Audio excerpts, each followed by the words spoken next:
Charles Dickens, A Christmas Carol, Stave 3, the second of the three spirits. Awakening in the middle of a prodigiously tough snore and sitting up in bed to get his thoughts together, Scrooge had no occasion to be told that the bell was again upon the strike of 1. He felt that he was restored to consciousness in the right nick of time, for the especial purpose of holding a conference with the second messenger dispatched to him through Jacob Marley's intervention. But, finding that he turned uncomfortably cold when he began to wonder which of his curtains this new spectre would draw back, he put them, every one aside, with his own hands, and, laying down again, established a sharp lookout all round the bed.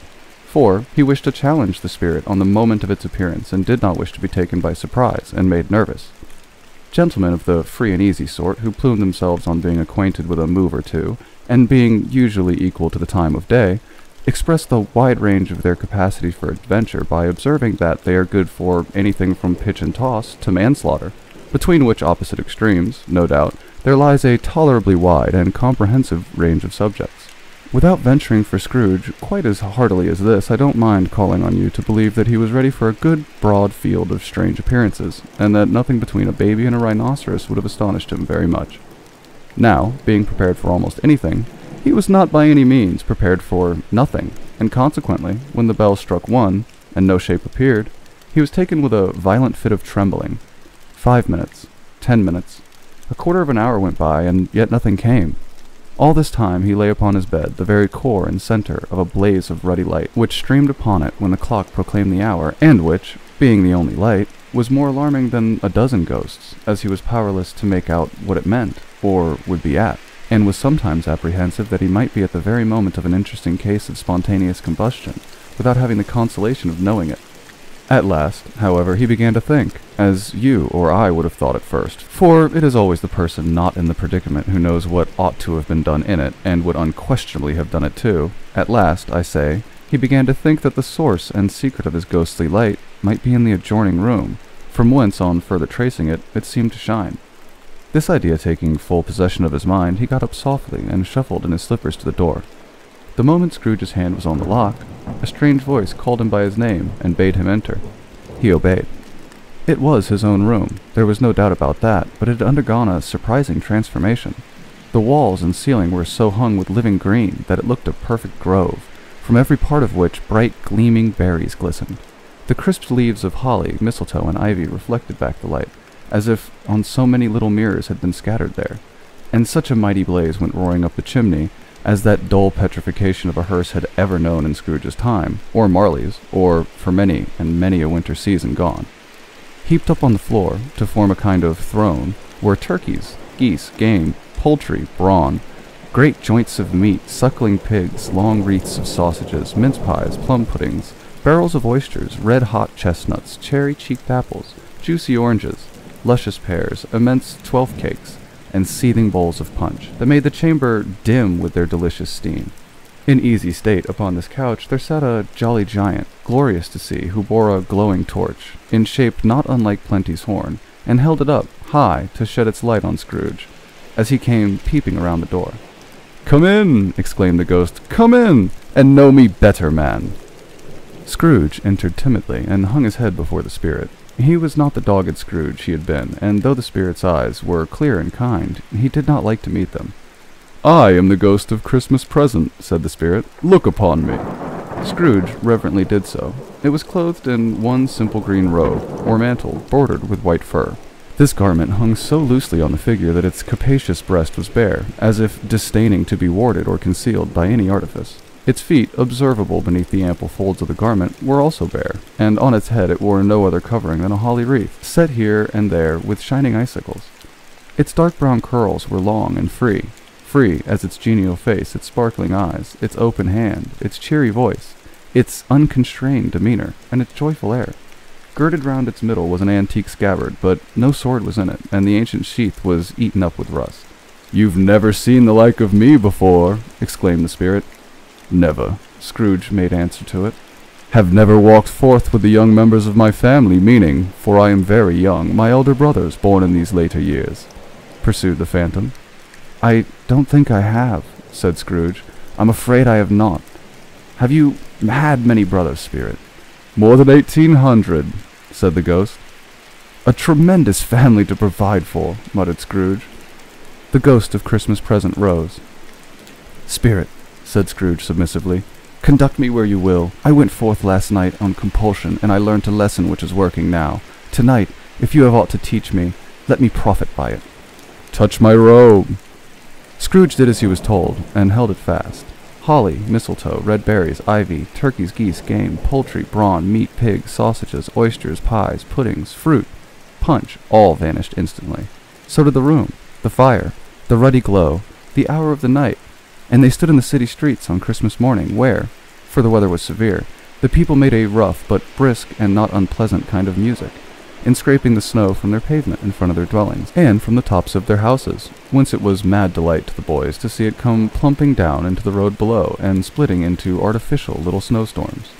The house fronts looked black enough, and the windows blacker, contrasting with the smooth white sheet of snow upon the roofs, and when the dirtier snow upon the ground, which was last deposit, had been ploughed up in deep furrows by the heavy wheels of carts and wagons, furrows that crossed and recrossed each other hundreds of times, where the great streets branched off and made intricate channels, hard to trace in the thick yellow mud and icy water. The sky was gloomy, and the shortest streets were choked up with a dingy mist, half thawed, half frozen, whose heavier particles descended in a shower of sooty atoms, as if all the chimneys in Great Britain had, by one consent, caught fire, and were blazing away to their dear hearts' content. There was nothing very cheerful in the climate or the town, and yet there was an air of cheerfulness abroad, that the clearest summer air and bright summer sun might have endeavored to diffuse in vain. For the people who were shoveling away on the housetops were jovial and full of glee, calling out to one another from the parapets now and then exchanging a facetious snowball, better-natured missile far than many a wordy jest, laughing heartily as if it went right and not less heartily if it went wrong. The poulterers' shops were still half open, and the futures were radiant in their glory.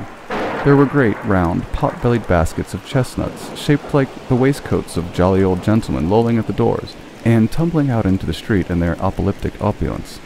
They were ruddy, brown-faced, broad-girthed Spanish onions, shining in the fatness of their growth like Spanish friars, and winking from their shelves in wanton slyness at the girls as they went by, and glanced demurely at the hung-up mistletoe. There were pears and apples clustered high in blooming pyramids. There were bunches of grapes made, in the shopkeeper's benevolence to detangle from conspicuous hooks, that people's mouths might water gratis as they passed. There were piles of filberts, mossy and brown, recalling in their fragrance ancient walks among the woods, and pleasant shufflings ankle-deep through withered leaves. There on Norfolk biffins, squat and swarthy, setting off the yellow of oranges and lemons, and, in the great compactness of their juicy persons, urgently entreating and beseeching to be carried home in paper bags and eaten after dinner. The very gold and silver fish set forth among these choice fruits in a bowl, though members of a dull and stagnant-blooded race, appeared to know that there was something going on, and, to a fish, went gasping around and round in their world in slow, passionless excitement. The grocers! Oh, the grocers, nearly closed with perhaps 2 shutters down or 1, but through these gaps such glimpses. It was not alone that the scales descending on the counter made a merry sound, or that the twine and roller parted company so briskly, or that the canisters were rattled up and down like juggling tricks, or even that the blended scents of tea and coffee were so grateful to the nose, or even that the raisins were so plentiful and rare, the almonds so extremely white, the sticks of cinnamon so long and straight, the other spices so delicious, the candied fruits so caked and spotted with molten sugar as to make the coldest onlookers feel faint and subsequently bilious. Nor was it that the figs were moist and pulpy, or the French plums blushed in modest tartness from their highly decorated boxes, or that everything was good to eat and in its Christmas dress. But the customers were all so hurried and so eager in their hopeful promise of the day that they tumbled up against each other at the door, crashing their whisker baskets wildly, and left their purchases upon the counter and came running back to fetch them, and committed hundreds of the like mistakes, in the best humor possible, while the grocer and his people were so frank and fresh that the polished hearts which fashioned their aprons might have been their own, worn outside for general inspection, and for Christmas daws to peck at if they chose.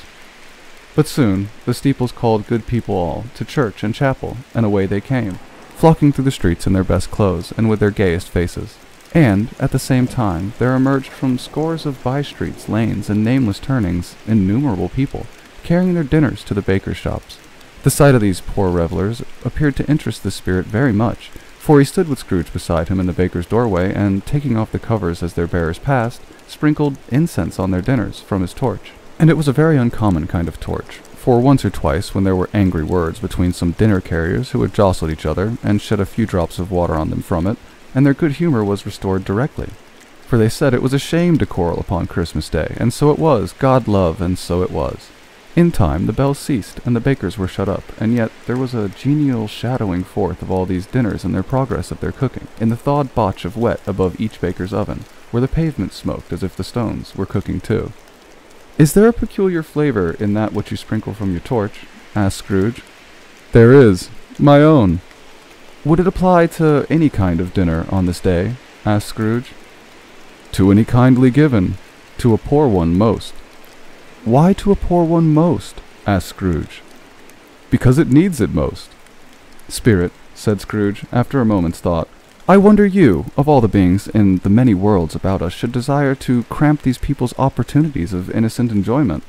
"Aye," cried the Spirit, "you would deprive them of their means of dining every 7th day, often the only day in which they can be said to dine at all," said Scrooge, "wouldn't you?" "Aye," cried the Spirit. "You seek to close these places on the 7th day," said Scrooge, "and it comes to the same thing." "I seek!" exclaimed the Spirit. "Forgive me if I'm wrong, it has been done in your name, or at least in the name of your family," said Scrooge. "There are some upon this earth of yours," returned the Spirit, "who lay claim to know us, and who do their deeds of passion, pride, ill will, hatred, envy, bigotry, and selfishness in our name, who are as strange to us as all our kith and kin, as if they've never lived. Remember that, and charge their doings on themselves, not us." Scrooge promised that he would, and went on, invisible, as they had before, into the suburbs of the town.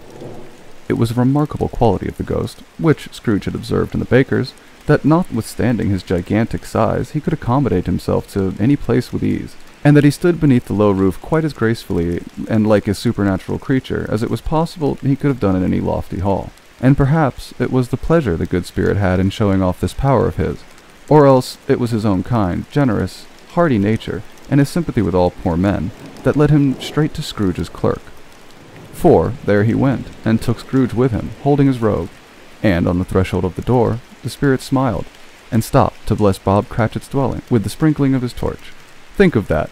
Bob had put 15 bob a week himself, and he pocketed on Saturdays but 15 copies of his Christian name, and yet the ghost of Christmas present blessed his 4-roomed house. Then uprose Miss Cratchit, Cratchit's wife, dressed out but poorly in a twice-turned gown, but brave in ribbons, which are cheap and make a goodly show for 6pence.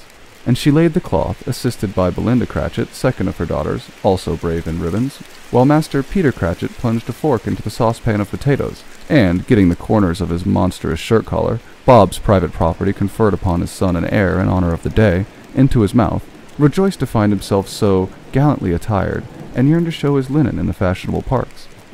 And now 2 smaller Cratchits, a boy and a girl, came tearing in, screaming that outside the baker's they had smelt the goose and known it was their own, and basking in the luxurious thoughts of sage and onion, these young Cratchits danced about the table and exalted Master Peter Cratchit to the skies, while he, not proud although his collars nearly choked him, blew the fire until the slow potatoes bubbling up knocked loudly at the saucepan lid to be let out and peeled. "What has ever got your precious father, then?" said Miss Cratchit, "and your brother, Tiny Tim? And Martha weren't as late as last Christmas by a half-hour." "Here's Martha, mother!" cried the 2 young Cratchits. "Hurrah! There's such a goose, Martha!" "Why, bless your heart alive, my dear, how late you are!" said Mrs. Cratchit, kissing her a dozen times and taking off her shawl and bonnet for her with officious zeal. "We'd a deal of work to finish up last night," replied the girl, "and we had to clear away this morning, mother."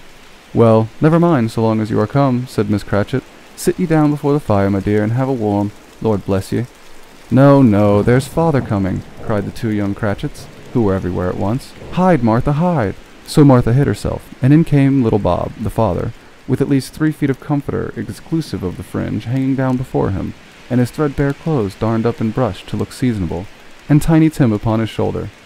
Alas, for Tiny Tim, he bore a little crutch, and his limbs supported by an iron frame. "Why, where's our Martha?" cried Bob, looking around. "Not coming," said Miss Cratchit. "Not coming," said Bob, with sudden declension in his high spirits, for he had been Tim's blood horse all the way from church, and had come home rampant. "Not coming upon Christmas Day." Martha didn't like to see him disappointed, if it were only in a joke, so she came out prematurely from behind the closet door and ran into his arms, while the 2 young Cratchit hustled Tiny Tim, and bore him into the wash-house, that he might hear the pudding singing in the copper. "And how did little Tim behave?" asked Miss Cratchit, when she rallied Bob on his credulity and Bob had hugged his daughter to his heart's content. "As good as gold," said Bob, "and better. Somehow he gets thoughtful sitting by himself so much and thinks the strangest things you've ever heard. He told me, coming home, that he hoped that people saw him in the church because he was a cripple, and it might be pleasant to them to remember that upon Christmas Day, who made lame beggars walk and blind men see." Bob's voice was tremulous when he told them this, and trembled more when he said that Tiny Tim was growing strong and hearty. His active little crutch was heard upon the floor, and back came Tiny Tim before another word was spoken, escorted by his brother and sister to a stool before the fire, while Bob, turning up his cuffs as if, poor fellow, they were capable of being made more shabby, compounded some hot mixture in a jug with gin and lemons, and stirred them round and put it on the hob to simmer. Master Peter and the two ubiquitous young Cratchits went to fetch the goose, with which they soon returned in high procession. Such a bustle ensued that you might have thought the goose was the rarest of all birds, a feathered phenomenon to which a black swan was a matter of course, and in truth it was something very like it in that house. Miss Cratchit made the gravy, ready beforehand in a little saucepan, hissing hot. Master Peter mashed the potatoes with incredible vigor. Miss Belinda sweetened up the applesauce. Martha dusted the hot plates. Bob took Tiny Tim beside him in a tiny corner at the table. The two young Cratchits set their chairs for everyone, not forgetting themselves, and mounting guard upon their posts, crammed spoons in their mouths, lest they should shriek for goose before their turn came to be helped. At last the dishes were set out, and grace was said. It was succeeded by a breathless pause as Miss Cratchit, looking slowly all along the carving knife, prepared to plunge it into the breast. But when she did, and when the long-expected gush of stuffing issued forth, one murmur of delight rose all around the board, and even Tiny Tim, excited by the two young Cratchits, beat on the table with the handle of his knife, and feebly cried, "Hurrah!" There was never such a goose. Bob said he didn't believe there was ever such a goose cooked. Its tenderness and flavor, size, and cheapness were the themes of universal admiration. Eked out by applesauce and mashed potatoes, it was a sufficient dinner for the whole family indeed, as Miss Cratchit said with great delight, surveying one small atom of a bone upon the dish. They hadn't ate it all at last, yet every one had had enough, and the youngest Cratchits in particular were steeped in sage and onion to the eyebrows. But now, the plates being changed by Miss Belinda, Miss Cratchit left the room alone, too nervous to bear witness, to take the pudding up and bring it in. Suppose it should not be done enough. Suppose it should break in turning out. Suppose somebody should have gotten over the wall of the backyard and stolen it while they were merry with the goose. A supposition at which the two young Cratchits became livid. All sorts of horrors were supposed. Hello, a great deal of steam.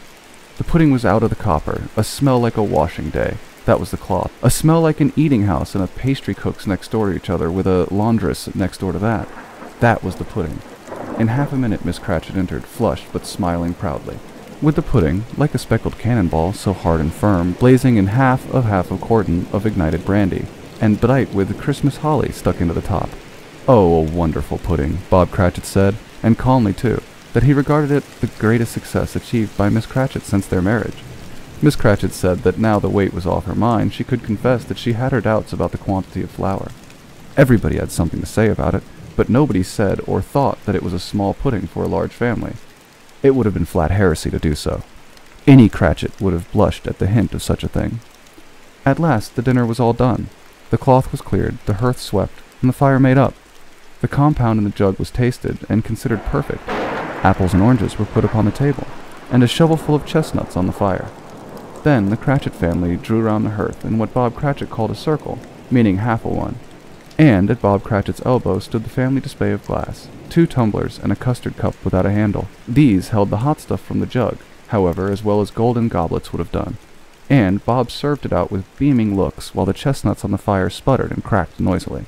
Then Bob proposed, "A Merry Christmas to us all, my dears. God bless us all," which all the family re-echoed. "God bless us, every one," said Tiny Tim, last of all. He sat very close to his father's side upon his little stool. Bob held his withered little hand in his as if he loved the child, and wished to keep him by his side, and dreaded that he might be taken from him. "Spirit," said Scrooge with an interest he had never felt before, "tell me if Tiny Tim will live." "I see a vacant seat," replied the ghost, "in the poor chimney corner, and a crutch without an owner, carefully preserved. If these shadows remain unaltered by the future, the child will die." "No, "No," said Scrooge. "Oh, no, kindly spirit. Say he will be spared. If these shadows remain unaltered by the future, none other of my race," returned the ghost, "will find him here. What then? If he be like to die, he had better do it, and decrease the surplus population." Scrooge hung his head to hear his own words quoted by the spirit, and was overcome with penitence and grief. "Man," said the ghost, "if man you be in heart, not adamant, forbear that wicked cant until you have discovered what the surplus is, and where it is. Will you decide what men shall live, and what men shall die? It may be that in the sight of heaven you are more worthless and less fit to live than millions like this poor man's child. Oh God, to hear the insect on the leaf pronouncing on the too much life amongst its hungry brothers in the dust." Scrooge bent before the ghost's rebuke, and trembling cast his eyes upon the ground, but he raised them speedily on hearing his own name. "Mr. Scrooge," said Bob. "I'll give you Mr. Scrooge, the founder of the feast." "Founder of the feast, indeed," cried Mrs. Cratchit, reddening. "I wish I had him here. I'd give him a piece to my mind to feast upon, and I hope he'd had a good appetite for it, too." "My dear," said Bob, "the children! Christmas Day!" "It should be Christmas Day, I'm sure," she said, "on which one drinks the health of such an odious, stingy, hard, unfeeling man as Mr. Scrooge. You know he is, Robert. No one knows better than you do, poor fellow." "My dear," was Bob's mild answer, "Christmas Day." "I'll drink to his health for your sake and the day," said Miss Cratchit, "but not for his. Long life to him, and a Merry Christmas and a Happy New Year. He'll be very merry and very happy, I have no doubt." The children drank the toast after her. It was the first of their proceedings which had no heartiness. Tiny Tim drank last of all, but he didn't care twopence for it. Scrooge was the ogre of the family. The mention of his name cast a dark shadow on the party, which was not dispelled for a full 5 minutes. After it had passed away, they were 10 times merrier than before, from the mere relief of Scrooge the baleful being done with. Bob Cratchit told them how he had a situation in his eye for Master Peter which would bring in, if obtained, a full 5 and 6 pence weekly. The 2 young Cratchits laughed tremendously at the idea of Peter being a man of business, and Peter himself looked thoughtfully at the fire from between his collars, as if he were deliberating what particular investments he should favor when he came into the receipt of that bewildering income. Martha, who was a poor apprentice at the miller's, then told them what kind of work she had to do, and how many hours she worked at a stretch, and how she meant to lie abed tomorrow morning for a good long rest, tomorrow being a holiday that passed at home. Also, how she had seen a countess and a lord some days before, and how the lord was much about as tall as Peter, at which Peter pulled up his collar so high that you couldn't have seen his head if you'd been there. All this time the chestnuts in the jug went round and round, and by they had sung about a lost child traveling in the snow from Tiny Tim, who had a plaintive little voice, and sang it very well indeed. There was nothing of high mark in this. They were not a handsome family. They were not well dressed. Their shoes were far from being waterproof. Their clothes were scanty, and Peter might have known, and very likely did, the inside of a pawnbroker's. But they were happy, grateful, pleased with one another, and contented with the time. And when they faded, and looked happier yet in the bright sprinklings of the spirit's torch at parting, Scrooge had his eye upon them, and especially on Tiny Tim, until the last. But this time it was getting dark, and snowing pretty heavily, and as Scrooge and the spirit went along the streets, the brightness of the roaring fires in the kitchens, parlors, and all sorts of rooms was wonderful. Here, the flickering of the blaze showed preparations for a cozy dinner, with hot plates baking through and through before the fire, and deep red curtains, ready to be drawn to shut out the cold and darkness. There all the children of the house were running into the snow to meet their married sisters, brothers, cousins, uncles, aunts, and to be the first to greet them. Here, again, were shadows on the window blinds of guests assembling, and there a group of handsome girls, all hooded and fur-booted, and chattering all at once, tripped lightly off to some near neighbor's house, where, woe upon the single man who saw them enter, artful witches well they knew it, in a glow. But if you had judged from the numbers of people on their way to friendly gatherings, you might have thought that no one was at home to give them welcome when they got there, instead of every house expecting company and piling up its fires half-chimney high. Blessings on it, how the ghost exulted, how it bared its breadth of breast, and opened its capacious palm, and floated on, outpouring with a generous hand its bright and harmless mirth on everything within its reach. The very lamplighter who ran on before, dotting the dusky street with specks of light, and who was dressed to spend the evening somewhere, laughed out loudly as the spirit passed, though little kenned the lamplighter that he had any company but Christmas. And now, without a word of warning from the ghost, they stood upon a bleak and desert moor, where monstrous masses of rude stone were cast about, as though it were the burial place of giants, and water spread itself wheresoever it listed, or would have done so, but for the frost that held it prisoner, and nothing grew but moss and furze and coarse rank grass. Down in the west the setting sun had left a fiery red streak, which glared upon the desolation for an instant, like a sullen eye, and frowning lower, lower yet, was lost in the thick gloom of the darkness night. "What place is this?" asked Scrooge. "A place where miners live, who labor in the bowels of the earth," returned the spirit. "But they know me. See?" A light shone from the window of a hut, and swiftly they advanced towards it. Passing through the wall of mud and stone, they found a cheerful company assembled around a glowing fire. An old man and woman, with their children and their children's children, and another generation beyond that, all decked out gaily in their holiday attire.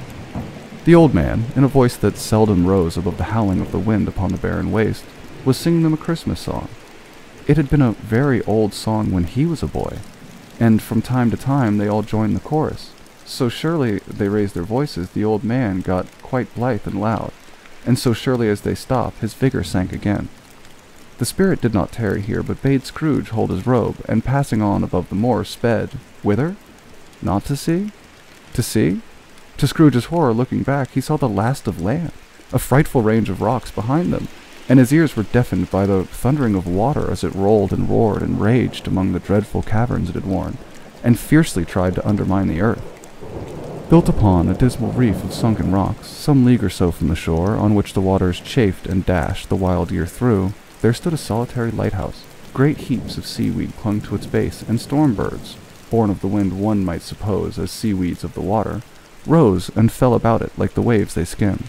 But even here, two men who watched the light and made a fire, that through the loophole in the thick stone wall shed out a ray of brightness on the awful sea. Joining their horny hands over the rough table in which they sat, they wished each other a Merry Christmas. In their can of grog, and one of them, the elder too, with his face all damaged and scarred with hard weather, as a figurehead of an old ship might be, struck up a sturdy song that was like the gale itself. Again the ghost sped on, above the black and heaving sea, on, until far away, as he told Scrooge, from any shore, they lighted on a ship. They stood beside the helmsman at the wheel, the lookout in the bow, the officers who had the watch, dark, ghostly figures in their several stations. But every man among them hummed a Christmas tune, or had a Christmas thought, or spoke below his breath to his companion of some bygone Christmas day, with homeward hopes belonging to it. And every man on board, waking or sleeping, good or bad, had a kinder word for one another on that day than any other day, and had shared to some extent in its festivities, and had remembered those he cared for at a distance, and had known that they delighted to remember him. It was a great surprise to Scrooge, while listening to the moaning of the wind, and thinking that a solemn thing it was to move on through the lonely darkness over an unknown abyss, whose depths were secret and profound as death. It was a great surprise to Scrooge, while thus engaged, to hear a hearty laugh. It was a much greater surprise to Scrooge to recognize it was his own nephew's, and to find himself in a bright, gleaming room with the spirit standing smiling at his side, looking at that same nephew with approving affability. "Ha!" laughed Scrooge's nephew. "If you should happen, by any unlikely chance, to know a man more blessed in a laugh than Scrooge's nephew, all I can say is, I should like to know him too. Introduce me, and I will cultivate his acquaintance." It is a fair, even-handed, noble adjustment of things that while there is infection and disease and sorrow, there is nothing in the world so irresistibly contagious as laughter and good humor. When Scrooge's nephew laughed in this way, holding his sides, rolling his head, and twisting his face into the most extravagant contortions, Scrooge's niece, by marriage, laughed as heartily as he, and their assembled friends, not being a bit behindhand, roared out lustily. "He said that Christmas was a humbug, as I live," cried Scrooge's nephew, "and he believed it too." "More shame for him, Fred," said Scrooge's niece indignantly. "Bless those women. They never do anything by halves. They are always in earnest." She was very pretty, exceedingly pretty, with a dimpled, surprised-looking capital face, a ripe little mouth that seemed made to be kissed, and no doubt it was. All kinds of good little dots about her chin that melted into one another when she laughed, and the sunniest pair of eyes you ever saw in a little creature's head. Although she was what you would have called provoking, you know, but satisfactory too. Oh, perfectly satisfactory. He's a comical old fellow, said Scrooge's nephew. That's the truth. And not so pleasant as he might be. However, his offenses carry their own punishment, and I have nothing to say against him. I'm sure he's very rich, Fred, hinted Scrooge's niece. At least you always tell me so. What of that, dear? Said Scrooge's nephew. His wealth is of no use to him. He don't do no good with it. He don't make himself comfortable with it. He hasn't the satisfaction of thinking that he's ever going to benefit us with it. I have no patience with him, observed Scrooge's niece. Scrooge's niece's sisters and all the ladies expressed the same opinion.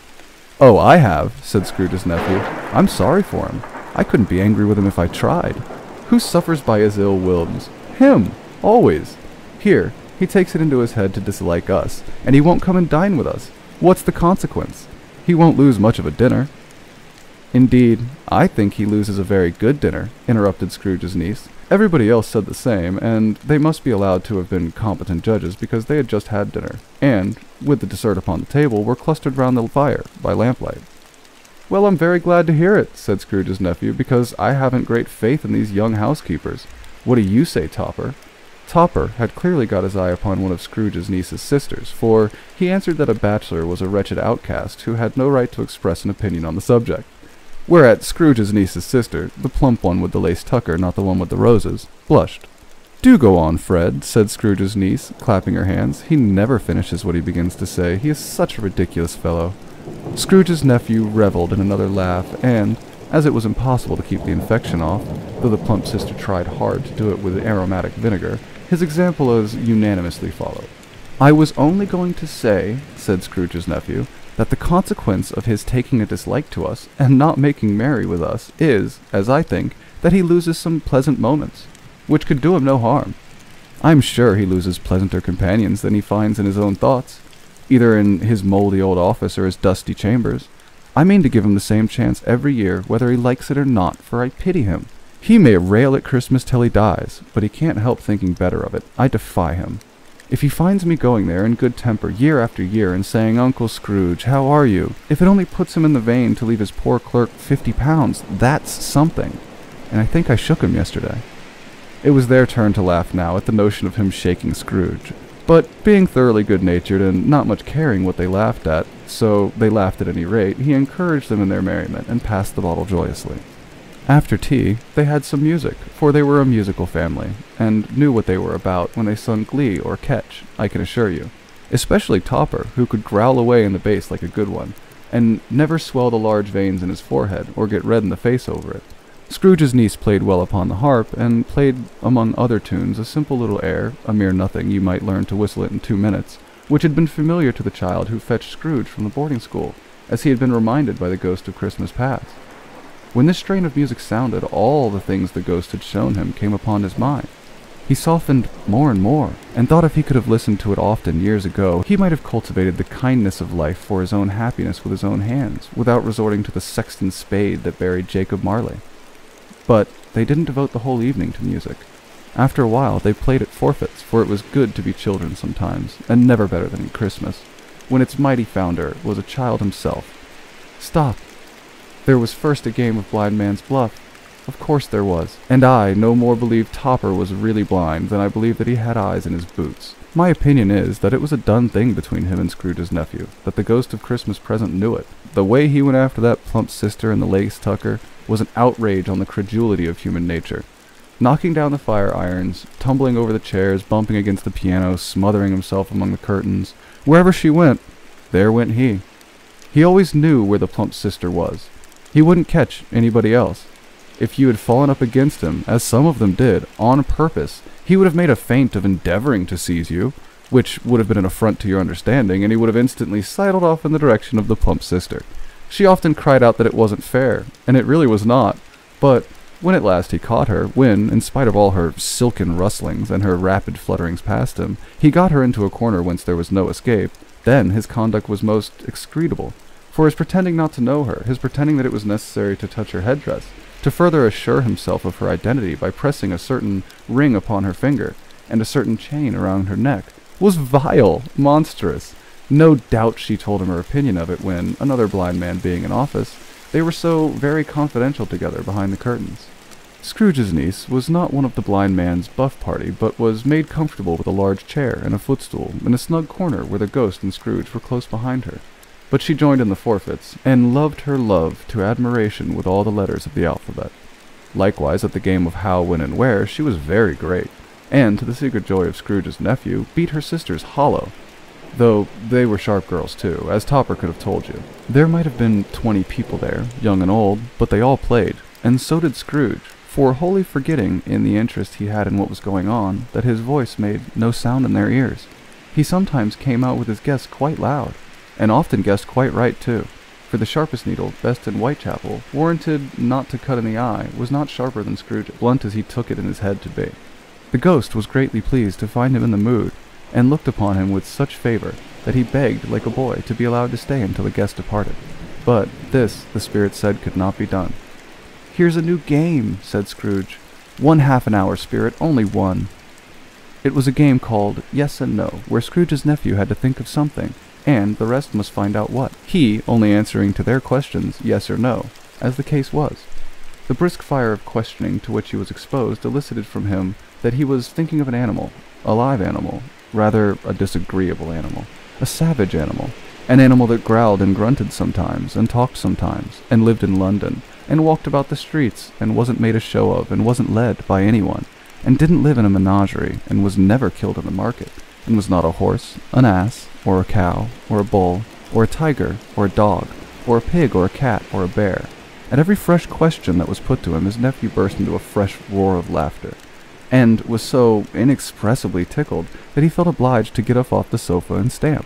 At last, the plump sister, falling into a similar state, cried out, "I've found it. I know what it is, Fred. I know what it is." "What is it?" cried Fred. "It's your Uncle Scrooge." It most certainly was. Admiration was the universal sentiment, though some objected that the reply to "Is it a bear?" ought to have been yes, inasmuch as the answer in negative was sufficient to have diverted their thoughts from Mr. Scrooge, supposing they had ever had any tendency that way. "He has given us plenty of merriment, I am sure," said Fred, "and it would be ungrateful not to drink to his health. Here is a glass of mulled wine, ready to our hand at the moment, and I say, Uncle Scrooge." "Well, Uncle Scrooge," they cried. "A Merry Christmas and a Happy New Year to the old man, whatever he is," said Scrooge's nephew. "He wouldn't take it from me, but may he have it nevertheless. Uncle Scrooge." Uncle Scrooge had imperceptibly become so gay and light of heart that he would have pledged the unconscious company in return, and thanked them in an inaudible speech if the ghost had given him time. But the whole scene passed off in the breath of the last word spoken by his nephew, and he and the spirit were again upon their travels. Much they saw, and far they went, and many homes they visited, but always with the same end. The spirit stood beside sick beds, and they were cheerful, on foreign lands, and they were close to home. By struggling men, and they were patient in their greater hope. By poverty, and it was rich. In almshouse, hospital, and jail. In misery's every refuge, where vain man in his little brief authority had not made fast the door and barred the spirit out, he left his blessing. It was a long night, if it were only a night, but Scrooge had his doubts of this, because Christmas holidays appeared to be condensed into a space of time they passed together. It was strange, too, that while Scrooge remained unaltered in his outward form, the ghost grew older, clearly older. Scrooge had observed this change, but never spoke of it, until they left the children's 12th night party, when, looking at the spirit as they stood together in an open place, he noticed its hair was gray. "Are spirits' lives short?" said Scrooge. "My life upon this globe is very brief," replied the ghost. "It ends tonight." "Tonight?" cried Scrooge. "Tonight at midnight. Hark, the time is drawing near." The chimes were ringing 11:15. "Forgive me if I'm not justified in what I ask," said Scrooge, looking intently at the spirit's robe, "but I see something strange, and not belonging to yourself, protruding from your skirts. Is it a foot or a claw?" "It might be a claw, for there is flesh upon it," the spirit's sorrowful reply. "Look here." From the foldings of its robe it brought 2 children, wretched, abject, frightful, hideous, miserable. They knelt down at his feet and clung upon the outside of his garment. "Oh, man, look here, look! Look down here!" exclaimed the ghost. They were a boy and girl, yellow, meager, ragged, scowling, wolfish, but prostrate, too, in their humility. Where graceful youth should have filled their features out and touched them with its freshest tints, a stale and shriveled hand, like that of age, had pinched and twisted them, and pulled them into shreds. Where angels might have sat enthroned, devils lurked and glared out menacingly. No change, no degradation, no perversion of humanity, in any grade, through all the mysteries of wonderful creation, has monsters half so horrible and dread. Scrooge started back, appalled. Having them shown to him in this way, he tried to say they were fine children, but the words choked themselves, rather than be parties to a lie of such enormous magnitude. "Spirit, are they yours?" Scrooge could say no more. "They are man's," said the spirit, looking down upon them, "and they cling to me, appealing from their fathers. This boy is ignorance, and this girl is want. Beware them both, and all of their degree, but most of all beware this boy. For on his brow I see that written which is doom, unless the writing be erased." "Deny it," cried the spirit, stretching out his hand towards the city. "Slander those who tell it to ye. Admit it for your facetious purposes, and make it worse, and abide the end." "Have they no refuge or resource?" cried Scrooge. "Are there no prisons?" said the spirit, turning on him for the last time with their own words. "Are there no workhouses?" The bell struck 12. Scrooge looked about him for the ghost, and saw it not. As the last stroke ceased to vibrate, he remembered the prediction of old Jacob Marley, and lifting up his eyes, beheld a solemn phantom, draped and hooded, coming, like a mist among the ground, towards him.